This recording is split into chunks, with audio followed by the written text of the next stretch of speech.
So back to me, Max. I'm back in my project on my local machine. And now that Manuel pushed his state, his branch to the repository, I can now work with that. Now at the moment, if I type git branch, I don't see it yet. I can type git branch -a and I still don't see it because I here on my local machine don't have the latest state from the GitHub repository. What I have to do first to see that is run git pull. This then pulls that latest information from GitHub, and you can see it here already that it detected this new feed card branch which Manuel added. So now if I run git branch -a again, now I am aware of this branch here. So that's all good, but before we'll work with that branch and try to merge this into our project, I first of all want to merge my own feature branch into main. Because we must not forget, if I switch back to main here, that in this main branch, in app.js, all the changes that I added before are not there yet because I added them in a separate branch. So we need my changes from before and Manuel's changes, and I'll start by merging in my changes. Now to merge in those changes, we can of course use the git merge command, about which you learned, and I simply want to merge feed cart-logic into this main branch in which I currently am. So I can just run git merge feed/cart-logic, and this now merges those changes. Now as you can see here, in the output, it merged that without any problems. It changed the app.js file. We can ignore this ESLint cache file. It's a file that's managed automatically. And if we have a look at the app.js file, we see the code that I wrote before in here. Now, what we don't see in here are, of course, the changes made by Manuel. We don't see the cart here. We don't see the cart here. We don't see the cart import. And in components cart, we also don't see these separate files Manuel added before. Because that will be the next step, pulling his data and merging that into the main branch.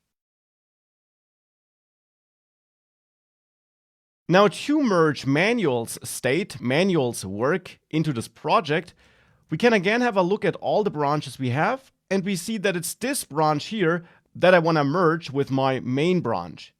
Now it is worth noting that this feed cart branch is not a local branch on my system, but instead it is a remote branch.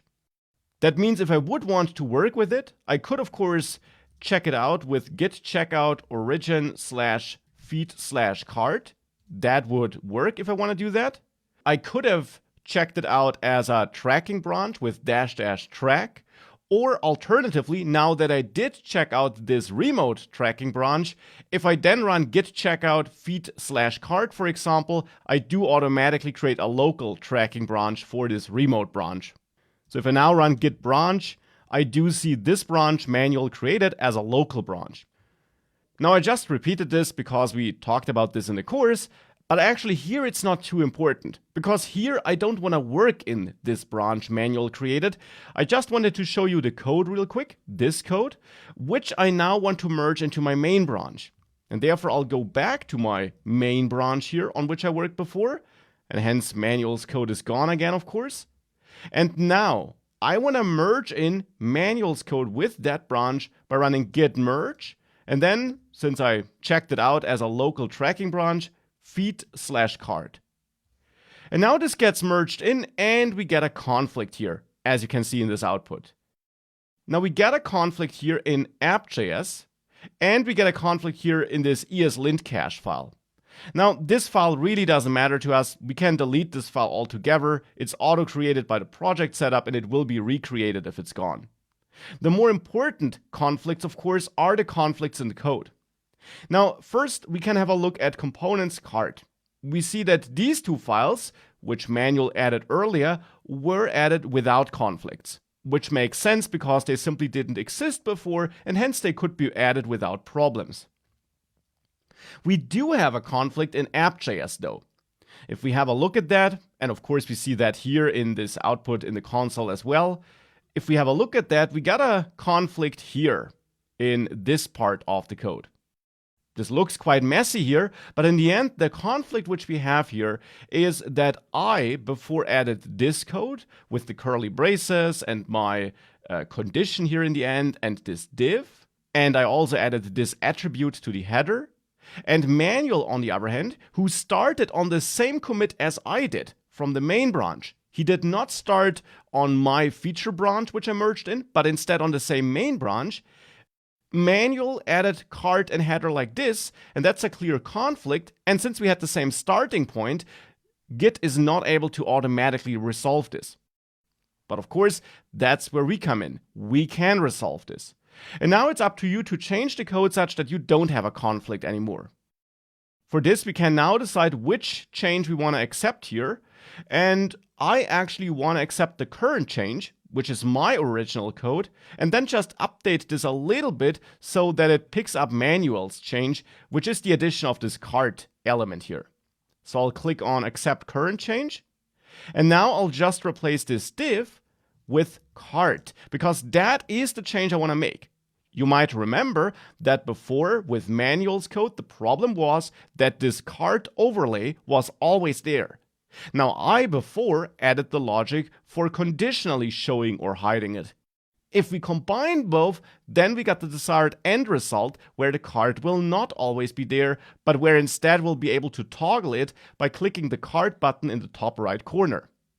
There is just one other addition I want to make here, and that is on this cart element, I also need to add a short other code snippet so that the cart can be closed. I need to add on close here on this cart element, then an equal sign and curly braces, and then point at this hide cart handler function like this. With this, I adjusted the code as needed. And if we now save all of that, we can commit this merge by adding all these files again.